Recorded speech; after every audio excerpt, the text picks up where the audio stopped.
नारद जी को देवकी मैया बुलाती हैं द्वारिका में, और देवकी मैया कहती हैं बड़े वारे लाला को तो ब्याह है गो, छोटे वारे को कब होएगो। तो नारद जी महाराज ठाकुर जी की जन्म पत्री देखने लगे। अष्टमी को जन्म हुआ, इतने इतने समय पर हुआ, आदि आदि सारे ठाकुर जी की जन्म पत्री बनाई, और जन्म पत्री बना करके और बोले मैया तुम्हारे लाला के तो अनेक ब्याह होंगे, लेकिन बड़ी योजना बनानी पड़ेगी, बहुत बहुत मशक्कत करनी पड़ेगी, तब जाके ब्याह होंगे तुम्हारे लाला के। बोले कैसे होंगे? बोले रुको हम कुछ करते हैं। तो नारद जी विचरण करते करते करते एक दिन विदर्भ पहुंचे, और विदर्भ में भीष्मक राजा ने नारद जी का स्वागत किया। तो नारद जी जैसे ही पहुंचे तो राजा ने प्रणाम किया, उनकी पत्नी ने प्रणाम किया, बड़े पुत्र दूसरे तीसरे चौथे पांच सब पुत्रों ने प्रणाम किया। तो सबसे अंत में प्रणाम करने के लिए आई रुक्मणी। रुक्मणी जी को जैसे ही नारद जी ने देखा और उनके प्रणाम के स्वभाव को, उनका संतों के प्रति जो व्यवहार था और जो उनका स्वभाव था, उससे नारद जी बड़े प्रसन्न हो गए। नारद जी के चित्त में और कुछ नहीं आया, सीधे यही आया, बोले ये तो ठाकुर जी को ब्याह होना चाहिए, इनका तो ठाकुर जी से होना चाहिए। देखो संत महापुरुष यदि मन में सोच लें कि इसको ठाकुर जी मिलने चाहिए, तो फिर ठाकुर जी मिलेंगे, चाहे जैसे भी मिलें। आपके घर पधरामनी होती है ना, तो आप ये मत देखा करो व्यवस्था कितनी करें, आपके व्यवहार से पता कर लेंगे संत कि आप कैसे हो, और उसी से ही वो प्रसन्न होकर के अगर उन्होंने सोच लिया कि इसको ठाकुर जी मिलने चाहिए तो मिलेंगे। नारद जी ने रुक्मणी जी के प्रति मन बना लिया, इनको ठाकुर जी मिलने चाहिए, पर कैसे मिले? तो भागवत जी में वर्णन आता है कि नारद जी ने असंख्य कथा वक्ताओं को बुलाया, और कथा वक्ताओं से कहा, बोले देखो विदर्भ में एक नियम है कि जो भी कथा वक्ता वहां से गुजरते हैं, भीष्मक राजा को अगर पता चल जाए तो वो उनकी कथा जरूर करवाते हैं 7 दिन की। तो आप सब लोग बारी बारी से विदर्भ जाओ, और विदर्भ में जब भीष्मक राजा आपकी कथा कराएं तो आपको केवल एक ही कथा करनी है, क्या? द्वारिकाधीश के रूप का वर्णन, स्वभाव का वर्णन, गुण का वर्णन, सौंदर्य का वर्णन, चाल का वर्णन, ठाट का वर्णन, केवल, और कोई ज्ञान वैराग्य की कोई चर्चा नहीं, केवल ठाकुर जी ठाकुर जी। वो ठीक है। अब महाराज व्यास जी जाने लगे, विदर्भ जाते, भीष्मक राजा उनको बुला के सम्मान से कथा कराते। कथा में सबसे आगे बैठती रुक्मणी जी। रुक्मणी जी तो बड़ी ज्ञान वैराग्य और शास्त्र सम्मत बातें सुनने का उनका अभ्यास था, लेकिन यहां तो लटक छटक और ठाकुर जी की लटकन, ठाकुर जी की ऐसी चाल, ठाकुर जी के ऐसे बांके, ठाकुर जी के ऐसे नेत्र, ठाकुर जी की ऐसी नासिका, ऐसी बंक मुस्कान, ऐसे वरहा पीड़म नटवर बपु कर्णयो कर्णकारम, ठाकुर जी के रूप ही रूप का वर्णन। एक कथा रुक्मणी जी ने सुनी, बोले ठीक है अच्छी बात है रूप का इतना वर्णन, पर कुछ ज्यादा ही रूप रस का वर्णन किया गया, कोई बात नहीं, व्यास जी का शायद वैसा ही स्वभाव होगा। दूसरे व्यास जी आए, दूसरे व्यास जी से कथा हुई तो उनने भी वही किया, ठाकुर जी के रूप का वर्णन, चाल ऐसी चलते हैं, बैठते ऐसे, पीतांबरी ऐसी पहनते हैं, उनमें से चंदन की सुगंधी आती है, नेत्र ऐसे मटकाते हैं, भौं ऐसे चलाते हैं, कान ऐसे हैं। रुक्मणी जी बोली ये भी रूप का ही वर्णन। तीसरे कथा वक्ता है, उन्होंने भी रूप का ही वर्णन, वंशी ऐसे बजाते हैं, पीतांबरी ऐसे पहनते हैं, गोपियों के संग ऐसे करते हैं। रुक्मणी जी बोली क्या हो गया, सारे वक्ता केवल रूप सौंदर्य का वर्णन कर रहे हैं। सुनते सुनते सुनते सुनते 15-20 कथाएं सुन ली रुक्मणी जी ने। अब तो व्यास जी से पहले रुक्मणी जी बता देती, हाँ टेढ़ी चाल चलेंगे, बाकी अदा है उनकी, ऐसे वस्त्र पहनते हैं, ये सब भागवत जी में बहुत सुंदर वर्णन है। रुक्मणी जी पहले ही बता देती हैं, बोले आज आप उनकी वंशी का वर्णन करने वाले हैं ना, उसमें 6 छिद्र हैं, वो अपने अधर पर रख लेते हैं, पलकों से पंखा झलते हैं, उंगलियों से चरण दबाते हैं। हाँ हाँ देवी यही वर्णन करना। बोले सुना है मैंने। अधिक सुनने के कारण अब क्या होने लगा कि रुक्मणी जी इतना सुन चुकी हैं ठाकुर जी के रूप सौंदर्य को, अब वो कहीं भी मोर पिच्छ दिखती हैं तो उनको मोर का स्मरण नहीं होता, मोर पिच्छ दिखती उनके नेत्र बंद हो जाते हैं। वरहा पीड़म, आहा मोर मुकुट पहनते हैं। फिर अपने आप को रोकती हैं, अरे ये रुक्मणी तू क्या चिंतन करती है, ये किसको सोच रही है, चल आगे चल, मोर पंख है, मोर होगा आसपास। इतने में ही कोई सखी चंदन की छिड़काव कर देती है, सुगंधी जाती, नेत्रबंद हो जाता है। आहा, व्यास जी बता रहे थे उनके तन में से चंदन की सुगंधी आती है, वो जैसे चलते हैं तो चंदन की सुगंधी से पूरे ब्रजमंडल को आच्छादित करते चलते हैं। फिर रुक्मणी जी नेत्र खोलती है, ये तो रुक्मणी क्या सोचती है, उनके रूप का क्यों चिंतन कर रही है इतना। अब तो रुक्मणी जी की स्थिति हो गई कि भोजन खाने बैठती हैं तो दाल में पड़ा हुआ काला जीरा भी उनको श्याम सुंदरी दिखाई देते हैं, गुलाब जामुन ठाकुर जी के गाल दिखाई देते हैं, कहीं स्वर सुन ले तो नेत्रबंद हो जाता है नृत्य करते हुए ठाकुर। मतलब कथा के द्वारा रुक्मणी जी के मन, बुद्धि, चित्त, रोम रोम में कृष्ण भर गए। अब तो चाह करके भी रुक्मणी जी उनका चिंतन नहीं छोड़ पाती। रात में स्वप्न भी श्री कृष्ण के आते हैं, उठती हैं तो श्री कृष्ण, चलती हैं तो श्री कृष्ण। कहां बताएं, कथा सुनते सुनते स्थिति ये हो गई कि स्वयं कभी कभी पीतांबरी पहन लेती हैं, सिर पर पाग बांध करके, मोरपिच्छ लगा करके पत्रावली का श्रृंगार करती हैं, गौशाला जाती हैं, रुक्मणी जी स्वयं कृष्ण बन जाती हैं। चिंतन करने तमाल वृक्ष को देख के दौड़ती हैं, आलिंगन कर लेती हैं, ये मेरे श्री कृष्ण। कथा ने ऐसा परिवर्तन कर दिया रुक्मणी जी के चित्त में। अब तो रुक्मणी जी की स्थिति ऐसी हो गई, अब तो कृष्ण ही चाहिए और कहीं नहीं जा सकते। सब व्यास इकट्ठे हुए नारद जी के पास। नारद जी बोले मिशन सक्सेसफुल हो गया, काम हो गया, अब रुक्मणी जी ठाकुर जी से ब्याह करेंगे। अच्छा, इसमें एक बात आती है कि जब रुक्मणी जी ने पहली बार प्रणाम किया नारद जी को, तो नारद जी ने ठाकुर जी के विवाह का प्रस्ताव भीष्मक राजा को दिया कि द्वारिकाधीश वसुदेव जी के पुत्र, उनसे आपकी पुत्री का विवाह करा दें। तो जब रुक्मणी जी से पूछा गया तो रुक्मणी जी ने पहली बार में मना कर दिया। अब पता नहीं कैसे हैं, क्या हैं, हम कैसे। तब नारद जी को सनक चढ़ी, बोले रुको अभी बताते हैं कैसे हैं। इतनी कथा सुनाई, अब तो रुक्मणी जी के चित्त में, रोम रोम में श्री कृष्ण आ गए। नारद जी बोले काम हो गया, अब ब्याह हो जाएगा ठाकुर जी का, हम बाराती बनेंगे, नाचेंगे, गुलाब जामुन खाने को मिलेंगे। सब देवता प्रसन्न हो गए, बोले जय हो, ठाकुर जी को ब्याह कराओ जल्दी। जिन लोगों का नाश हो चुका होता है वो चाहते हैं सबका हो। हमारे पीछे भी दुनिया हाथ धो के पड़ी है, ऐसा नहीं है, विनोद में कह रहे हैं हम तो बात। द्वारिका तो ब्याह की भूमि, यहाँ तो ब्याह ही ब्याह की है ठाकुर जी ने। नारद जी बोले अब काम बनेगा, सब तैयारी कर लो, हे इंद्र आदि देवताओं सब अपनी अचकन बनवा लो, बढ़िया वाले कुर्ते बनवाओ, ठाकुर जी का ब्याह होगा। नारद जी गए द्वारिका में जाके देवकी मैया से बोले आपके लाला के काजे बहुत बहुत बढ़िया छोरी देख ली मैंने, और वो पूर्ण रूपेण आपके लाला के लायक है। रुक्मणी जी का जब रूप, सौंदर्य और गुण वर्णन किया, ठाकुर जी वहीं बैठे थे। अब ठाकुर जी मना करने लगे, नहीं मैंने नहीं कर, मुझे नहीं करना ब्याह। नारद जी बोले जैसे तैसे मैंने वहां सब व्यवस्था बनाई, अब ये मना कर रहे हैं, रुक जाओ। फिर से व्यास बुलाए सबरे, और सब व्यास बोला अब जाने का प्रयास, अब सबरे कहां जाओगे, अब द्वारिका जाओ, और द्वारिका जाके रुक्मणी जी का रूप वर्णन करो। श्रीमद् भागवत जी के 10वें स्कंद में ये भाव वर्णन है कि वहां रुक्मणी जी को कृष्ण कथा सुनाई गई है, और यहां द्वारिका में ठाकुर जी को रुक्मणी जी का चरित्र सुनाया गया। अब व्यास आमे, ठाकुर जी तो सभा में बैठते, सबसे मिलते, महाराज ठाकुर जी प्रणाम, हम व्यास हैं, हम उज्जैन से आए। अच्छा व्यास जी, शाम को भैया 2 घंटे का सत्र व्यास जी का होगा, सब कथा सुनेंगे, सब यदुवंशियों से कह दो। सब यदुवंशी इकट्ठे होते, ठाकुर जी आगे बैठते, यजमान बनते, यजमान बनते ही सीधे व्यास जी कथा कहां से प्रारंभ करते, राजा सीत भीष्मको नाम, एक भीष्मक नाम के राजा हैं, उनकी 5 पुत्र हैं, एक पुत्री है, उसका नाम है रुक्मणी। रुक्मणी के नेत्र ऐसे हैं, रुक्मणी की नासिका ऐसी, रुक्मणी ऐसी दाल बनाती है, रुक्मणी ऐसे प्रसाद पवाती है, रुक्मणी ऐसे चलती है, ऐसे देवी पूजन करने जाती है, ऐसी चुनरी पहनती है, उसके केश ऐसे हैं, उसके गाल ऐसे हैं, उसका स्वभाव ऐसा है, उसकी वाणी ऐसी है। ठाकुर जी बोले तो कोई नई ग्रंथ की रचना हुई है भैया, ये हमने तो पहली बार सुना। हम तो कथा में अधिकतर अपना ही पर ब्रह्म रूप सुनते हैं, पर ये तो कोई नए ग्रंथ की रचना है।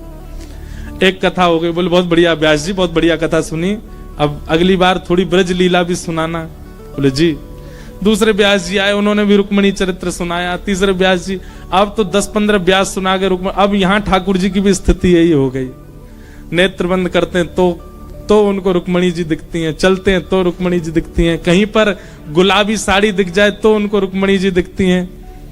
द्वारिका में जिनकी नए नए ब्याह हुए हैं उनके रूप देखते हैं बहुओं के, तो ठाकुर जी अनुमान लगाते हैं इसके नेत्र तो थोड़े बड़े हैं। व्यास जी ने तो ऐसे बताए ना, कटाक्ष जैसे नेत्र हैं रुक्मणी के, उसकी नासिका ऐसी है। नारद जी बोले काम हो रहा है, यहां पर भी चल रहा है। अब चित्तवृत्ति में रुक्मणी बैठ गई है। एक दिन ठाकुर जी बैठे थे गोमती जी के तट पर और दर्शन कर रहे थे, तभी नारद जी आए और नारद जी ने आकर के ठाकुर जी से कहा, भगवान अब ब्याह कर लीजिए आप। ठाकुर जी नेत्र बंद करके बैठे थे। नारद जी बोले, भीष्मक राजा की पुत्री का चिंतन कर रहे हैं। ठाकुर जी तुरंत, नहीं नहीं, किसने कहा मैं उनका चिंतन तो बिल्कुल नहीं कर रहा हूं। नारद जी बोले, मुझे सब पता है, आप उन्हीं का चिंतन कर रहे हो ठाकुर जी, वो आपके बिल्कुल योग्य हैं, आप उन्हीं से ब्याह करो। ठाकुर जी बोले, देखो मां के सामने हमको बोलने में बहुत शर्म आती, पर हमारा मन तो बहुत है कि उनसे ही हो जाए हमारा ब्याह। तुम ही कोई योजना बनाओ, अब योजना बना करके कोई ऐसी लीला करो कि माता पिता को इन्वॉल्व ना करना पड़े और हमारा ब्याह हो जाए। हमको बहुत संकोच होता है उनके सामने। नारद जी बोले, आपने भी किसको व्यवस्था दी है, रुको अभी बनाता हूं। और ऐसी योजना बनाई नारद जी। नारद जी का तो काम ही है, नमक मिर्च नींबू तो संग ही लेके चलते हैं। क्या योजना बनाई? भगवान के जो साले साहब हैं रुक्मी, उनके चित्त में ठाकुर जी के प्रति पूर्ण रूपेण विरोध भाव प्रकट करवा दिया। और उसको यह पता चल गया कि रुक्मणी ठाकुर जी से ब्याह करना चाहती है, तो उसने जल्दीबाजी में अपने मित्र शिशुपाल से रुक्मणी जी की सगाई कर दी और रुक्मणी जी से कह दिया, तैयारी रखना, मैं इन्हीं से तुम्हारा ब्याह कराऊंगा। रुक्मणी जी ने यह बात जाकर के अपनी भाभी से कही। उन्होंने कहा कि आप पत्र लिखो और ठाकुर जी को पत्र लिख करके अपने हृदय के भाव बता दो। यदि वो आपसे प्रेम करते होंगे तो आपको ले जाएंगे, और यदि उनके चित्त में कोई भावना नहीं होगी तो फिर इससे ही ब्याह करना पड़ेगा। रुक्मणी जी ने ठाकुर जी के लिए सुंदर पत्र लिखा। यह सबसे पहला, विश्व का सबसे पहला प्रेम पत्र है। और रुक्मणी जी ने पत्र लिख करके ठाकुर जी से कहा कि हमने आपको कभी देखा नहीं है, पर आपका गुण बहुत सुना है, और जिनका गुण इतना सुंदर है वो स्वयं कितने सुंदर होंगे।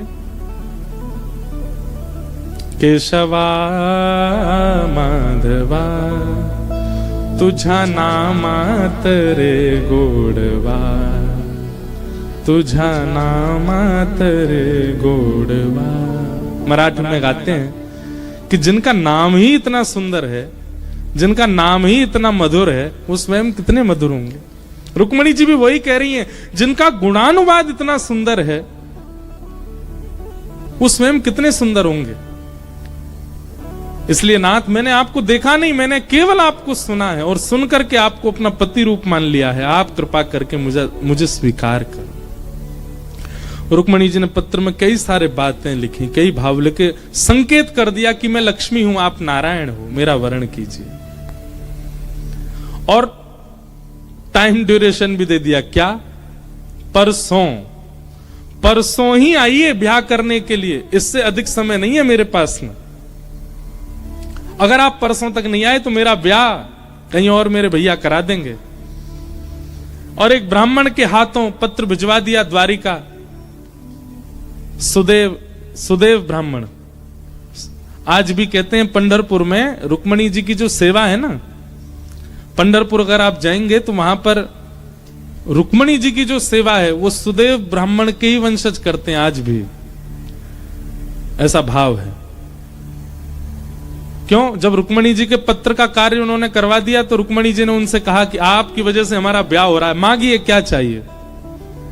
तो उन्होंने यही कहा, बोले पूरी दुनिया आपके ठाकुर जी की सेवा में रहेगी, पर आपकी सेवा का अधिकार हमारे वंश को प्राप्त हो। तो आज भी रुक्मणी जी की पंढरपुर में सेवा सुदेव ब्राह्मण के वंशज ही करते हैं। तो ब्राह्मण के हाथों पत्र भिजवाया द्वारिका। बेचारा वो विदर्भ से चल करके जैसे तैसे यहां पहुंचे, 2 दिन तो इसी में ही निकल गए। ठाकुर जी ने पत्र देखा और पत्र देख के ब्राह्मण से कहा, पढ़ के सुनाइए क्या लिखा है। ब्राह्मण ने जैसे पत्र लिखा, ऐसा कहते हैं कि प्रथम श्लोक सुनते ही, पहला श्लोक सुनते ही ठाकुर जी खड़े हो गए और खड़े होकर के बोले चलिए। ब्राह्मण बोले अभी 6 श्लोक और हैं, सुन लीजिए। ठाकुर जी बोले पहले श्लोक में ही पता चल रहा है कि जो जिनका ये पत्र है वो कैसी हैं। अब यहां 2 बातें आती हैं। एक श्लोक में ठाकुर जी राजी हो गए, इसका मतलब क्या है? ये ठाकुर जी पहले से कथा सुन सुन के जान चुके हैं ना रुक्मणी कौन है। इसलिए जैसे ही रुक्मणी जी का पत्र आया तो ठाकुर जी मन तो पहले ही बना चुके थे, पर फॉर्मेलिटी कर रहे थे, पढ़ के सुना दो, क्योंकि उत्सुक तो ब्याह के लिए जब से चरित्र सुने तब से ही है। दूसरी भाव ऐसा कहते हैं हमारे आध्यात्म जगत में कि ठाकुर जी जिस गुण को देखते हैं वो गुण पहले श्लोक में ही लिखा है। क्या? श्रुत्वा गुणान भुवन सुंदर्षण वतामते। रुक्मणी जी कह रही हैं कि उन्होंने कथा सुनी है। इसका मतलब क्या है? नवदा भक्ति में प्रथम भक्ति क्या है? श्रवणम। और रुक्मणी जी श्रवण भक्ति में निपुण हैं। और एक बात निश्चित मानिए, जिस व्यक्ति के अंदर श्रवण भक्ति है, जो ठाकुर जी की कथा सुनने में रुचि रखता है, उसके अंदर सारी भक्ति अपने आप आती चली जाएंगी। ठाकुर जी बोले ये कन्या श्रवण भक्ति में निपुण है, इसका मतलब है ये मेरी गृहिणी बनने के और मेरी प्राप्ति की पूर्ण अधिकारिणी है। इसके अंदर सारे गुण होंगे अगर श्रवण का गुण है तो। कई लोग कथा में आती सो जाते हैं, उनके अंदर श्रवण गुण नहीं है। प्रसाद पाने में रुचि है, श्रृंगार में बहुत रुचि है, परिक्रमा में रुचि है, तीर्थ यात्रा में रुचि है, पर कथा में सुनो, यहां तो आती नींद आ जाती है। तो आप कितने भी चीजों में रुचिकर हो जाओ, कितने भी चीजों में श्रेष्ठ हो जाओ, कथा में अगर आप श्रेष्ठ नहीं है, भगवत मिलन नहीं हो पाएगा आपको। रुक्मणी जी में यही गुण प्रधान है। श्रुत्वा गुणान भुवन सुंदर क्षणवतांते। सोचो, श्रवण भक्ति का गुण यदि है तो ठाकुर जी पत्नी बनाने को राजी हो जाते, हमें भक्ति बना ले। ठाकुर जी ने तुरंत ब्राह्मण बोला एक बार पूछ तो लीजिए देखने में कैसी है चाल। ठाकुर जी बोले सब बढ़िया होगा अगर श्रवण भक्ति है तो, और कुछ देखना ही नहीं हमें, चलो। और ठाकुर जी बिठा करके ब्राह्मण को रथ पे, भगवान बोले पत्र में देख के बताना अवधि क्या दी है, कब लेके आना उनको। बोले यहाँ तो परसों लिखा, परसों तो आज ही है। ठाकुर जी बोले रुको, बोला होगा, वैसे होगी तो व्यवस्था नहीं रथ में। ठाकुर जी ने बोला होगा बेल्ट वेल्ट बांध लो अपनी, अब हम दौड़ाएंगे रथ को।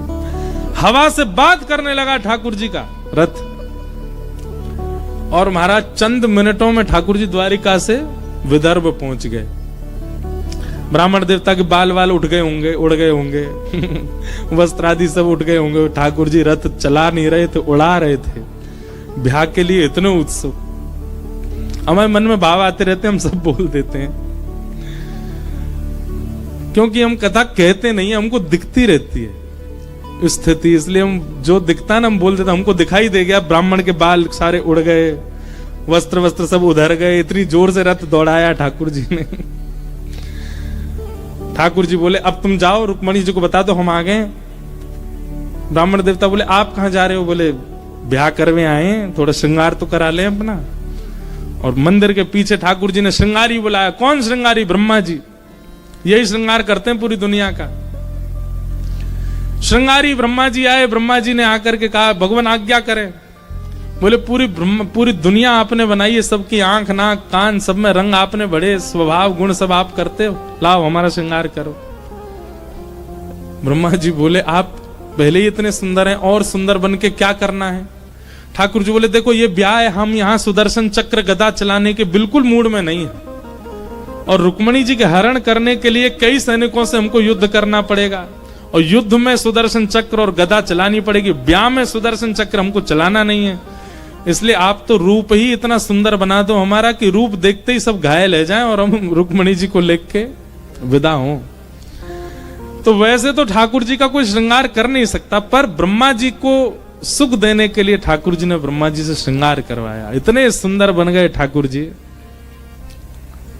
हाँ, मस्तक पर मलिया गिर चंदन, केसर तिलक लगाया, मस्तक पर मलयागिर चंदन की सर तिलक लगाया। मोर मुकुट कानों में कुंडल इत्र खूब बरसाया। मोर मुकुट महकता रहे वो दरबार सांवरे।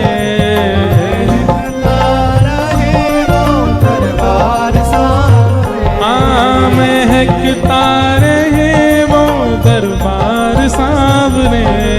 महकता रहे वो दरबार सांवरे। तो तेरा किसने किया श्रृंगार सांवरे।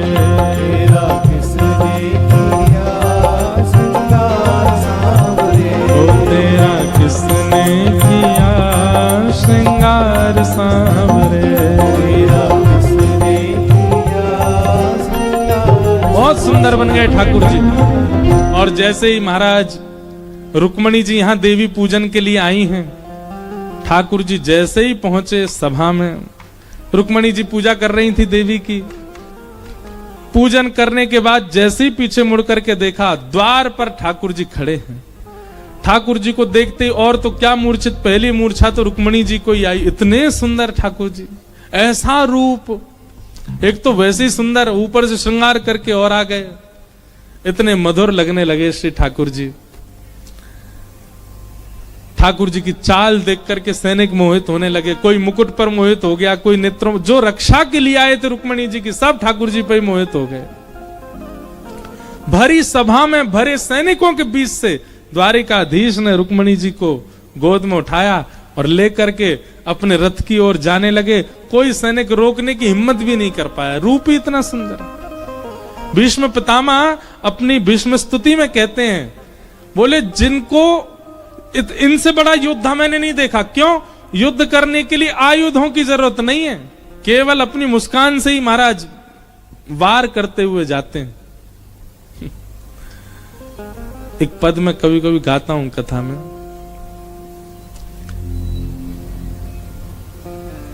बहुत सुंदर भाव है। जादू भरी तेरी आंखें जिधर गई। जादू भरी तेरी आंखें जिधर गई। जादू भरी तेरी आंखें जिधर गई। जादू भरी तेरी आंखें जिधर गई। नैनों की कटारी वारी वारी छुई छुई छतियां से उतर गई। नैनों की कटारी वारी वारी छुई छुई छतियां से उतर। समझ में आ रहा है? ठाकुर जी कटाक्ष नेत्रों से ऐसे देखते हैं, तिरछे, और जैसे ही किसी को देखते हैं तो उसकी स्थिति क्या होती है, जैसे मानो किसी ने बाण छोड़ा हो हृदय पर वो हृदय पर ना लिख के छू करके चला गया हो। मतलब प्राण निकलने की स्थिति बन गई है पर निकले नहीं है। नैनों की कटारी वारी वारी छुई छुई छतियां से उतर गई। नैनों की कटारी वारी वारी छुई छुई छतियां से उतर गई। ओ जादू भरी तेरी आंखें जिधर गई। जादू भरी तेरी आंखें जिधर गई। ओ जादू भरी तेरी आंखें जिधर गई। जादू भरी तेरी आंखें। द्वारिकाधीश की, ये सब सैनिक गा रहे हैं। रुक्मणी जी की रक्षा में आए हुए सैनिकों की स्थिति है।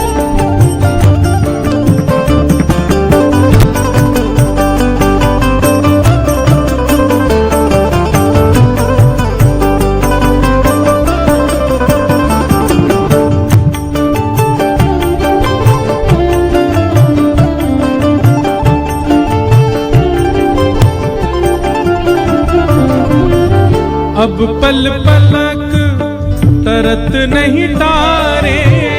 अब पल पलक तरत नहीं तारे।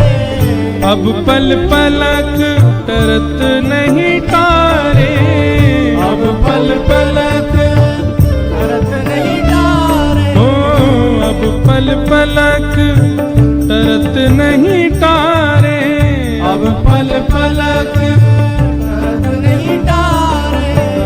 छिन छोरत जनु जान निकर गई, छिन छोरत जनु जान। क्या कह रहे हैं? अब पल पलक टरत नहीं टारे, मतलब ठाकुर जी का रूप ऐसा है कि जानबूझ के कोशिश कर रहे हैं कि पलक झपक जाए, पर झपक ही नहीं पा रहे हैं। और जिनकी झपक गई है मानो उनके प्राण ही निकल गए, अब वो खोल नहीं पा रहे। अब वो सोच रहे हैं कि हमने पलक गिराई क्यों।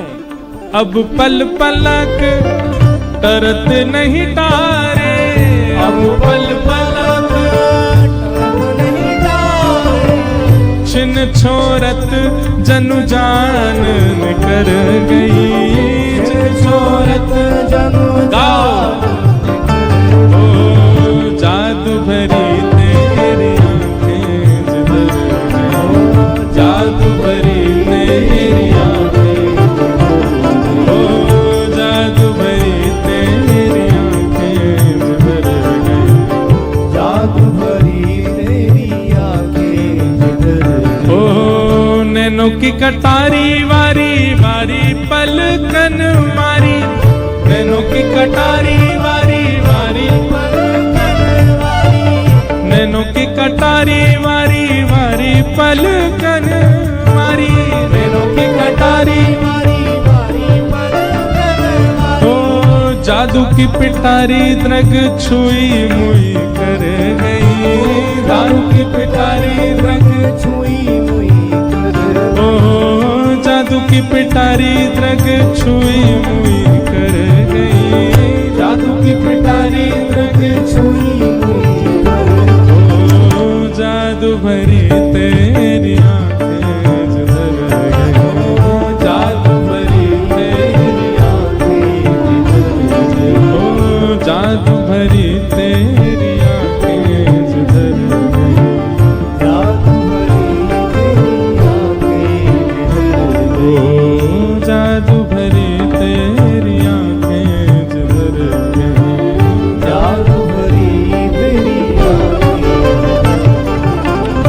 महाराज श्रृंगार ठाकुर जी ने रुक्मणी जी के लिए नहीं किया है, सैनिकों के लिए किया था। सैनिकों की हालत ऐसी हो गई, सबरी गोपी से हो गए, हाथ में अस्त्र शस्त्र लगे हैं, लेकिन आहा अरे भैया पलक मत झपकाओ, देखो तो सही कितना सुंदर, यहाँ के नेत्र कितने सुंदर है। बोले नेत्र कहा, नाक देख, नाक कितनी सुंदर है। बोले दूसरा बोला अरे तूने अधर ना देखे होंगे।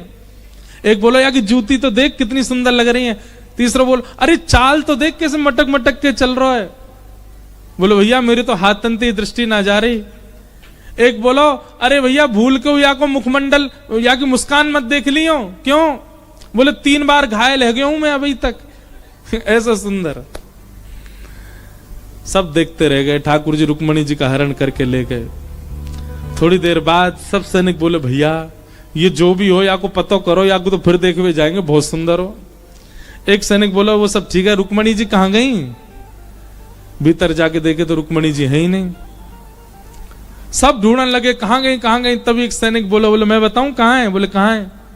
बोले वो ले गए हो, जाके तुम हाथ देख रहे, पाम देख रहे, नेत्र देख रहे, मुस्कान देख, वही ले गए हो। सब सैनिकों ने उसको पकड़ लिया। बोले हम तो उसके रूप देख रहे, तेरे को तो पता थी कि वो ले जा रहा है, तेने क्यों नहीं रोका?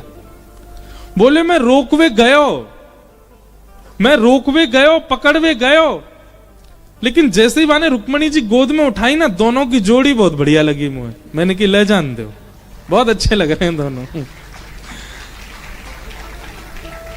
मुंह को लगी रुक्मणी जी को ऐसा बढ़िया वर नहीं मिलेगा, तो मैंने कि एक बार ले जान दो, बाद में देखेंगे जो होगा सो। वाह भाई, ये ठाकुर जी के कमाल है। रुक्मणी जी का हरण करके ले गए। रुक्मी नाम का जो भगवान का साला था उसको पता चली, तो उसने बीच रास्ता में ठाकुर जी के पीछे सैनिक लगा दिए, स्वयं भी लग गया। ठाकुर जी बोले हम तो सोच रहे थे कि बिना शस्त्र अस्त्र लड़ाई के ब्याह हो जाए हमारा, पर होगा नहीं। यशोदा मैया की सौगंध खिला दी उसने। बोले अगर यशोदा मैया को दूध पियो तो रुक जा भैया। ठाकुर जी ने तुरंत चाबुक खींचा, रथ रोक दिया। रुक्मणी जी बोली ज्यादा कुछ मत कहिएगा, हमारे भैया हैं, नहीं बस प्रसाद देके आएंगे थोड़ा सा। ठाकुर जी उतर करके गए, आधी दाढ़ी मूछ और केस मूड़ दिए उनके, अपने साले साहब के। फिर वर्णन आता है कि बलराम जी आए बीच युद्ध में। बलराम वहां द्वारिका में किसी को पता थोड़ी है ठाकुर जी कहां गए।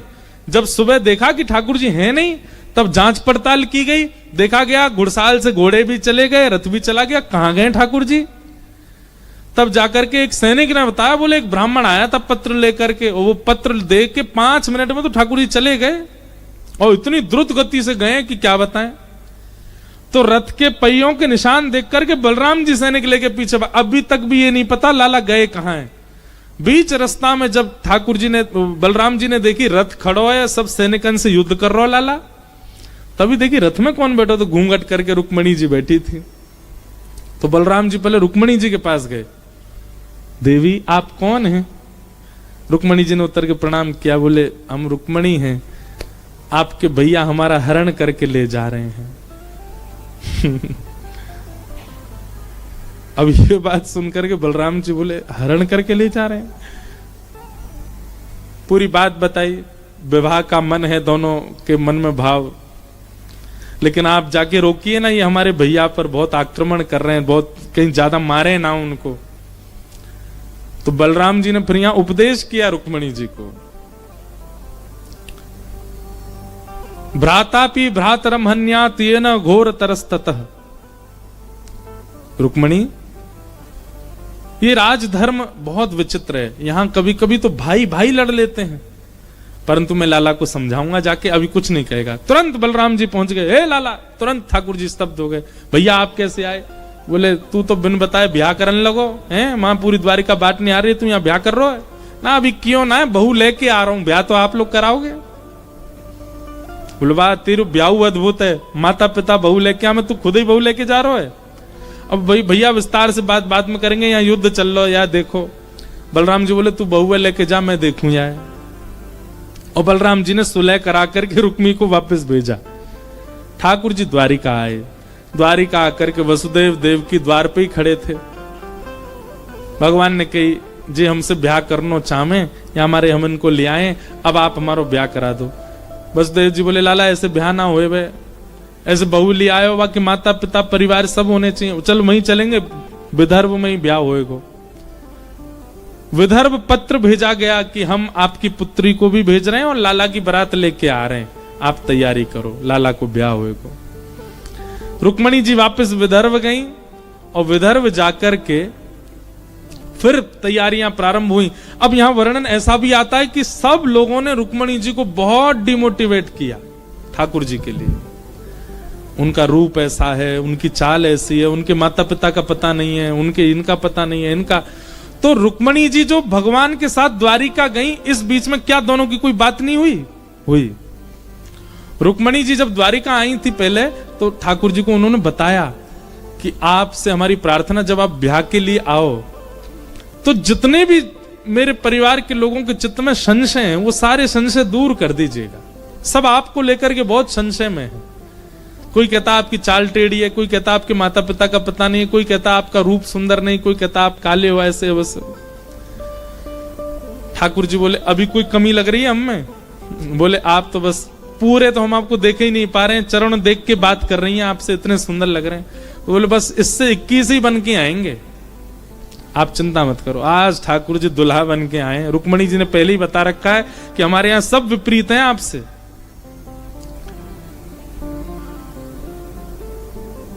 जैसे ही आए, अब सब केवल रिवाज निभा रहे हैं, किसी को भी पसंद नहीं था ये ब्याह। रुक्मणी जी को कई लोग तो रो रहे थे, इतनी सुकोमला हमारी रुक्मणी और ऐसे से ब्याह कर रही है। ठाकुर जी की बारात जैसे ही पहुंची कौंडन्यपुर, और महाराज जैसे ही बारात में दुल्हा को देखा, कितनी मूर्छित भई, कितनी पागल भई, कितनी बावड़ी भई, कितनी रो रो करके अपनी छाती पीटन लगी कि या ते हमारो ब्याह कराओ, ये तो हमारे लायक हैं। अरे मैया तेरे हाथ पांव जोड़े, रुक्मणी को कोई और थी, इससे तो हमारा ब्याह करा दो। सब ऐसे हो गए। कहां तक कहें, अटारियों पर चढ़ करके कई गारी सुनाने को खड़ी थी ठाकुर जी को। हमारे ब्रज में गाते हैं, मुकुट धर सांवरे रे लाला, दोए बापन के जाए। वारे मुकुट धर सांवरे, दो पिताजी हैं आपके। एक द्वारिका में बसे रे लाला, दूजे गोकुल राय, मुकुट धर सांवरे रे लाला। ये पद पता पूरा नहीं गाता, इसमें बहुत गालियां हैं आगे, गाली दे रही हैं ठाकुर जी को।